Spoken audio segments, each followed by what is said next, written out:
Okay, this demonstration is to give you a couple new techniques that you haven't learned before about the Sgraffito technique. And this is a great technique because if you aren't confident in your drawing skills, it can be just really, you know, a nice little shortcut to get good results. I'm not gonna spend a bunch of time centering this plate because I don't really need it to be that centered. But when you're applying underglaze or colored slip, or what's sometimes called Engobe, it's really nice to do this with a fan brush on the wheel because it gets a really nice even coating, as opposed to like if you were taking, if you were doing like back and forth strokes and you can see your lines, it's kind of a little distracting. Whereas if you do it this way, it goes in a spiral and it just looks better and more professional. So this is a sample of one that I did the Sgraffito technique on using the underglazes. The underglazes look so much better if you put them on greenware than if you put them on bisqueware. I'm very disappointed in Laguna's underglazes, to be honest. They're not amazing. But this was done with that technique and it's pretty cute, turned out good. So you can do this technique with any of the underglaze colors. This wave plate is like a combination of using colored slip and kind of like smearing techniques, and then also so like this part right here was carved and then this part was kind of smeared. So I have a big container of what's called slip, and this, I poured some into this container right here, and it's basically just liquid clay. In order for liquid clay to adhere properly to another clay surface, though, the surface has to be damp enough. So this really has to be leather hard. And if I would also recommend spritzing it right before you apply it too, just to really make sure that it's going to adhere properly. I know that this looks black, but this is cobalt and it will turn out this really intense blue. And this is one of my favorite ones for doing this with because it comes out such a rich and beautiful color. So I am gonna just pour a little bit of the slip. And what's kind of cool about this too is that this is white, and you can actually, so you can mix any color with it and you can put it on top of gray clay. So it doesn't have to be like on white clay, it can go on top of gray clay. And I've done that before and it's worked fine. And then I'm going to take a little bit of the stain and I'm gonna colorize this slip. So all of like the intense pigment ends up at the bottom, and I'm gonna go kind of loose with this, so I'm not like caring that it's all a perfect, like I like that this is varied, like some of it's darker blue and some of it's lighter blue. If you wanted like a very, very particular tone and for it to be uniform, you would want to maybe, you know, spend time mixing this super, super well. And in fact, I just realized now that I put that in there, I don't really want to put a dirty paintbrush back in there. So I'm going to get another clean paintbrush, and then I'm just going to sort of like drop colors in there, a little bit of pigment in there, and mix it up. A little bit of this goes a long way, so just, even if it doesn't seem like it's that blue, it will end up being pretty blue. Okay, so I'm gonna turn my wheel on. And I don't even have this like, you know, down with any, well, that's a little off, let's see. I mean, it's not perfect, but it's all right. And I'm just gonna start from the center like this. And actually I'm getting some kind of like striping, which is, I think, kind of cool. Obviously you just want to go slow because you don't want the plate to go flying off. But you could do this with any of the stain colors. And you know, obviously like the yellows and the light pinks, those are you're gonna have to maybe use more of it to get the pigment that you're looking for because they're so light. But you've got this surface here that you could either spend a lot of time making really, really uniform, or you could leave some of the variation. I actually kind of like some of the variation. And you could create swirls or stripes with this technique. So I'm just trying to get like an even coating on here. It's not wanting to adhere as well on this upper part, which tells me that it's maybe a little drier around the rim, unfortunately. Okay. And then, all right, that seems pretty good. Yeah, my rim could be a little better. Let's see, I'm gonna go one more time on the rim.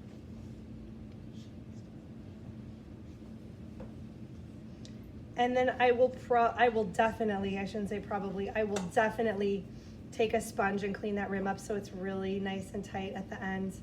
And so I could also, like with a smaller paintbrush, I could add like some more variation, like more pigment to it. Oh, I just got that one dirty a little bit, we'll kill it.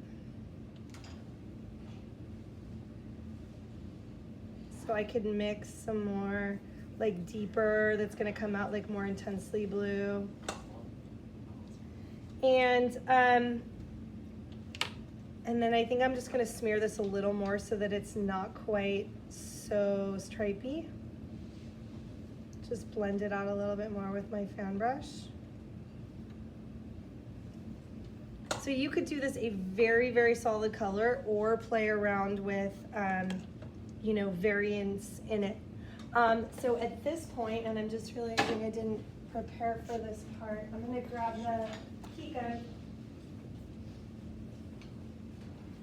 So you don't wanna do anything with it until it's dry. So you can see it's like glossy and shiny. I really don't wanna mess with it when it's glossy and shiny. But with the heat gun, you can pretty quickly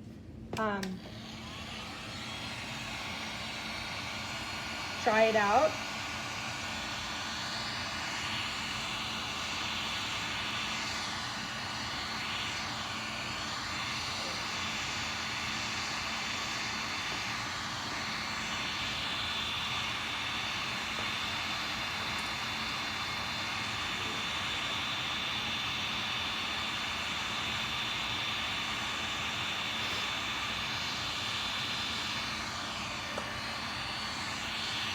So it's still, you can see it's still definitely tacky in the corners where it's thicker.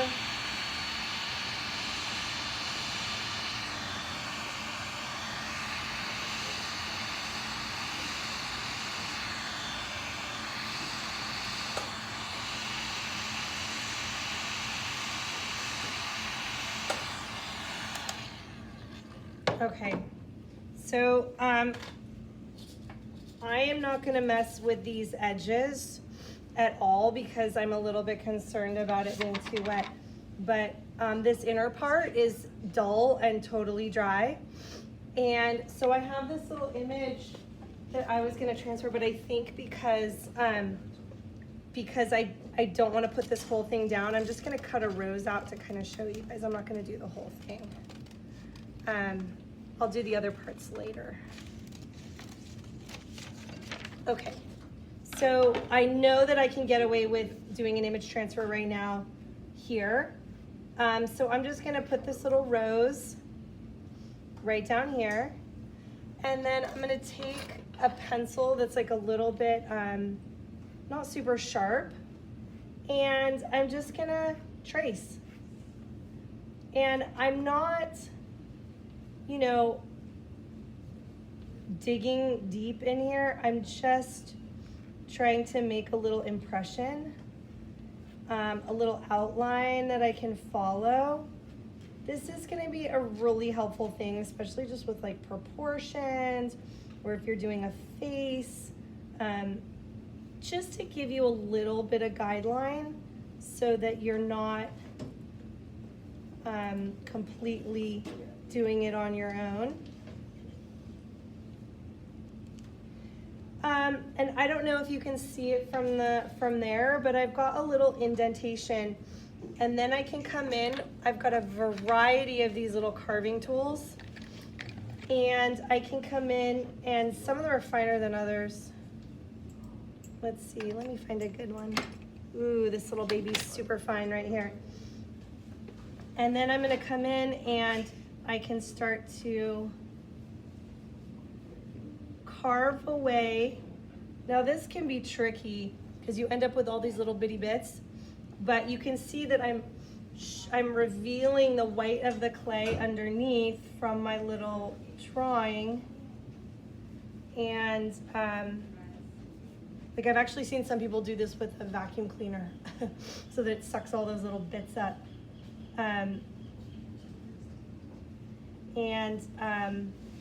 This is a age-old technique, and it's called Sgraffito. So you can see in this image, this part's white and this part's darker. Okay, so I'm gonna do the white part. So I'm gonna actually take away more of the clay there. And then I'm gonna do stripes down like that. And then if I wanted to, I could even come in with a teeny tiny little brush. I don't have a teeny tiny enough little brush necessarily, but I could come in with like some more like pigmented or even a different color, and I could come in on top of this and even add some more stain right on top of it and make it really intensely blue. So you can even like paint back into it and get variations as well. Okay, so obviously black and white graphics work the best for this because you're really working with you know, a graphic design here, but you can have some nuance of like values if you wanted to try to get more tricky as well. All right, so you know, yeah, this is definitely a complex design. Something like this is way more simple. And then on this one, I actually just like took my fingers and I wetted a little bit and I just smeared to get like this smearing effect. So you can be very painterly with this as well if you want to get in there with your fingers or very precise with a tool. There's lots and lots of options. Okay, that's it.